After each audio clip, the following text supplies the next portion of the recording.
briefly discuss like the parallels that we see of what's going on in Mexico right now and as it relates to the protests that's going on in the United States when it comes to anti-ICE. If you're unsure what's going on, basically you have a lot of digital nomads coming in from America and Europe into Mexico because the cost of living is cheaper. Because they have the luxury to work from home, they're coming in, buying up a lot of property and essentially driving up the cost of living within those areas and making it unlivable for the locals who live there. You know, for the most part, I completely understand the frustration surrounding this in Mexico. I'm not going to speak too much to the protests within Mexico because I don't live in that country, so I don't understand truly the inner works of the government and the economy there. But I do want to speak to the protests against ICE in the United States. So for much of the discourse I see online, you have a lot of conservatives reposting this, which is completely understandable, noting the irony within all of this. Essentially have all these Mexican residents trying to petition their government to say like, hey, look, we need y'all to take a look at this immigration and this tourism is driving up the cost of living.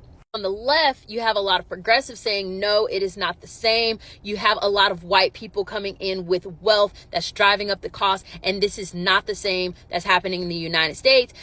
Their argument is more so we have migrants coming into the country that's in need of resources. And that's why they're coming into the country. And I think that's pretty hypocritical, to be honest. The reason why I have a huge issue with that assumption is the fact that you believe that the United States have the resources to give to other migrants, meanwhile that there are other demographics that are being left behind. And unfortunately, the progressives who do not see this parallel are privileged enough to not have to be affected by it. It's easy for me to say we need to help these undocumented immigrants when they're not moving into my neighborhood and when they're not competing for my job. With me being completely oblivious to that, it completely undercuts the demographics of the areas these migrants are moving into.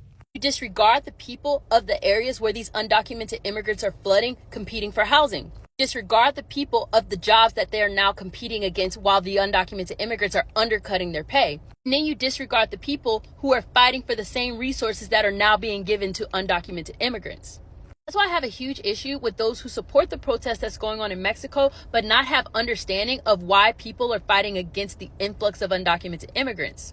And if we could have a real conversation really quick, some of you progressives who claim to care so much about those marginalized communities that are being affected are the same ones who are moving into those minority districts and driving up the cost of living too in the United States.